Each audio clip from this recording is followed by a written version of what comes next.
بسم اللہ الرحمن الرحیم الحمدللہ رب العالمین وصلی اللہ علی محمد وآلہ الطاہرین ولعنۃ اللہ علی اعدائہم اجمعین الی قیام یوم الدین۔ سب سے پہلے رسول اللہ صلی اللہ علیہ وسلم اور اہل بیت علیہم السلام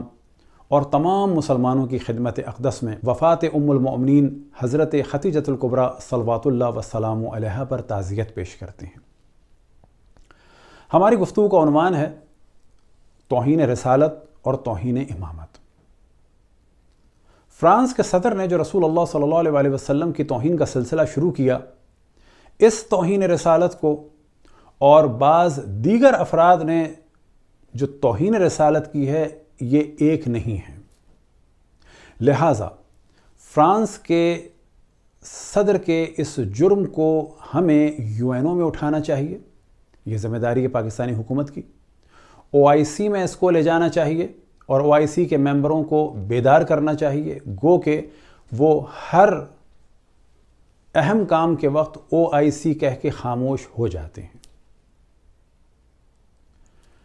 لیکن یہ یاد رکھیں کہ دشمن یہ چاہتا ہے کہ رسول اللہ صلی اللہ علیہ وسلم کی ذات مطہر کو اور مسلمانوں کو دہشت گرد ثابت کرے۔ لہٰذا کسی بھی انسان کی جان کو خطرے میں ڈالنا رسول اللہ صلی اللہ علیہ وسلم کے نام کو لیتے ہوئے اور ان کا کلمہ پڑھتے ہوئے یہ سب سے بڑا ظلم ہے رسول اللہ صلی اللہ علیہ وسلم اور اسلام پر،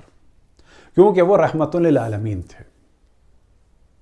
دشمن چاہتا بھی یہی ہے کہ اسلام کے چہرے کو ایک دہشت گردی کا دین بنا کر ظاہر کیا جائے، اور وہ کام مسلمان عام طور پر کر رہے ہیں۔ لہذا جو کچھ پاکستان میں ہوا اس کا نقصان کسی بھی ملک کو نہیں ہوا، اس کا نقصان پاکستان کو ہوا، اس کا نقصان اسلام کو ہوا، اور وہ توہین رسالت کا اور زیادہ سبب بنی اور بنے گی۔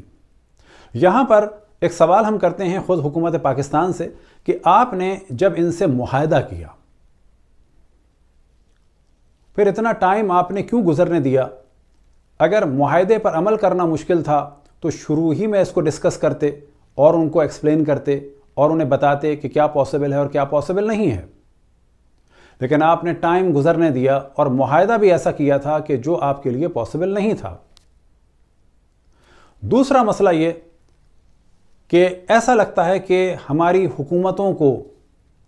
ہر کچھ دنوں کے بعد اپنے فائدے کے لیے کچھ تنظیمیں بنانے کا شوق ہے، اور جب وہ ہاتھ سے نکل جاتی ہیں تو پاکستان کی وہی کیفیت ہوتی ہے جو بچوں کی ایک فلم جوراسک پارک میں ہوئی کہ ڈائناسور تو بنا دیا لیکن وہ کنٹرول نہیں ہوا۔ یہی کام پاکستان آرمی نے طالبان بنا کے کیا، یہی کام اور تنظیمیں بنا کے کیا، اور بعد میں ہم دیکھتے ہیں کہ یہ ساری تنظیمیں اتنی مضبوط ہو جاتی ہیں کہ پاکستان کو نقصان پہنچاتی ہیں۔ یہی کام عمران خان صاحب نے اور ان کی تنظیم نے کیا کہ تحریک لبیک کو وجود بخشا، اور اب وہ ان کے لیے مشکل ہو گئی۔ یہ بھی ذہن میں رہے کہ اس تنظیم کے اکثر افراد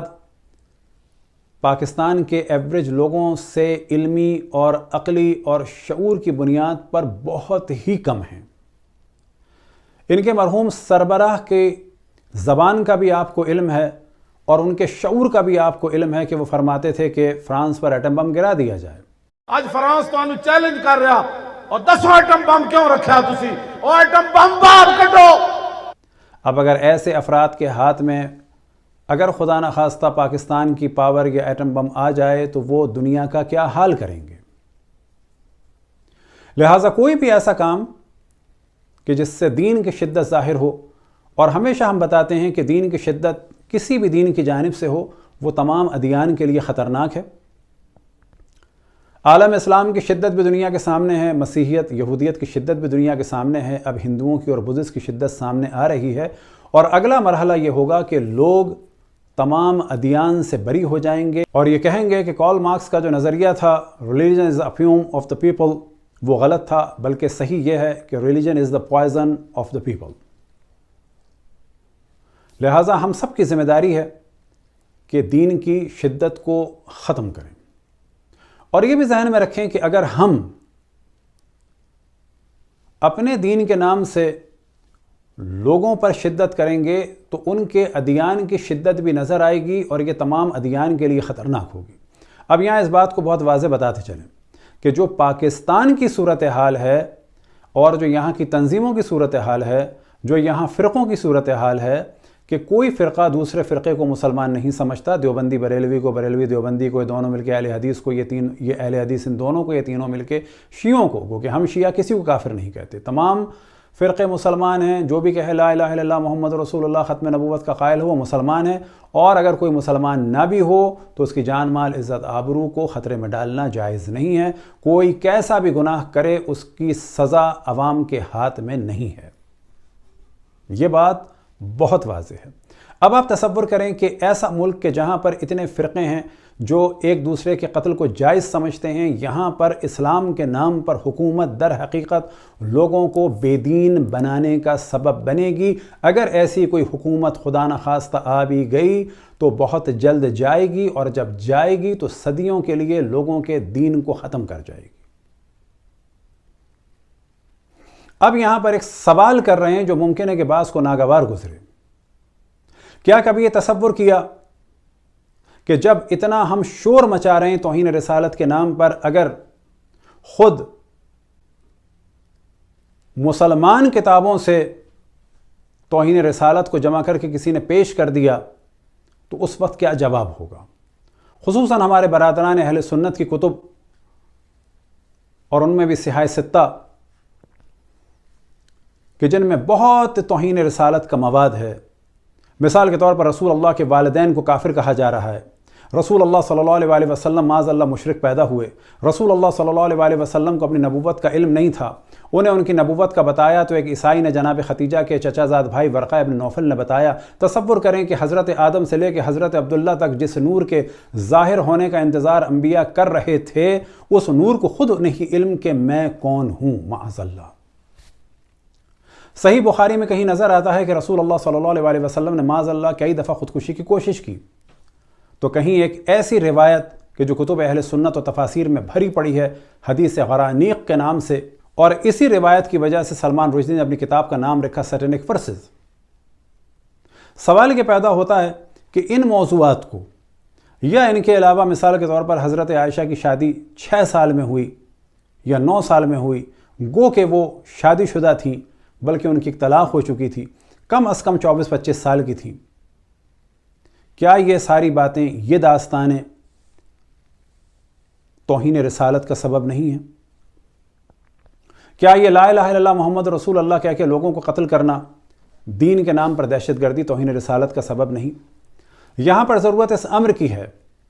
کہ تمام مسلمان اپنے افعال اور کردار کو دیکھیں کہ ان کا فعل اور ان کی شدت خصوصاً توہین اسلام اور توہین رسالت کا سبب تو نہیں، اور پھر اس چیز کو کنٹرول کرنے کے لیے بلا شک احتجاج بھی کیے جائیں، لیکن اپنے ملک کو نقصان نہ پہنچایا جائے، اور اس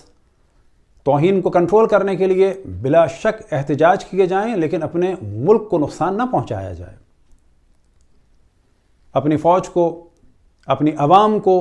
ان کے املاک کو نقصان نہ پہنچایا جائے، کیونکہ یہ چیز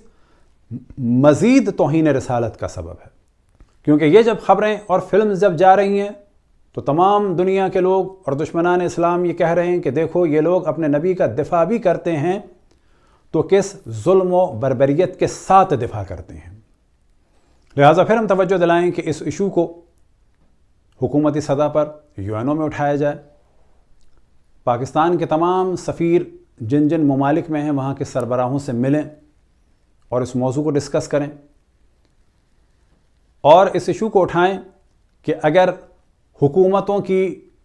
سرپرستی میں ادیان کی توہین ہوئی تو یہ زیادہ بڑی دہشت گردی ہوگی۔ اب ہم کچھ گفتگو کریں اس توہین کے بارے میں کہ جو مولا امیر المومنین علیہ السلام کی گئی اور شراب کی نسبت دی گئی، تو یہاں صرف ہم ایک سوال کریں گے کہ ایک بہت بڑی تعداد خاموش ہے،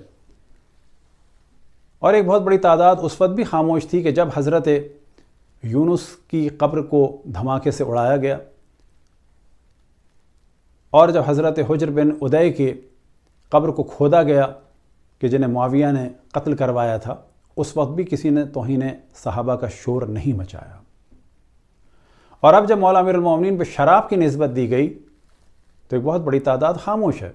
تو سوال یہ ہے کہ آپ اس وجہ سے خاموش ہیں کیونکہ وہ کتاب میں لکھی ہے آپ کے، اور خصوصاً ابن تیمیہ نے. تو اس کے معنی یہ ہوئے کہ جس کی کتاب میں جو کچھ لکھا ہو اس کو لکھ دینے میں کوئی حرج نہیں ہے، خصوصاً اگر وہ کتاب خود ہمارے برادران اہل سنت کی ہو. تو کیا آپ کو علم ہے کہ بہت سارے افراد کے بارے میں روایات ہیں شراب پینے کی، اور یہاں تک ہیں کہ وہ عام پانی میں بھی شراب ملا کے پیتے تھے اور آخر وقت تک پیتے رہے. کیا ان افراد کے بارے میں اگر یہ سب کچھ ڈسکس کیا جائے تو وہ توہین مانا جائے گا یا نہیں مانا جائے گا؟ دعا ہے کہ خداوند تبارک و تعالی تمام انسانوں کو محبت کے ساتھ ساتھ رہنے کی توفیق عطا فرمائے، خصوصاً تمام مسلمانوں کو یہ توفیق عطا فرمائے کہ وہ جانیں کہ دشمن کیا چاہ رہا ہے اور کس طریقے سے ہمارے خلوص کو یا ہماری محبت کو مس یوز کرنا چاہتا ہے. وصلی اللہ علی محمد و آلہ الطاہرین.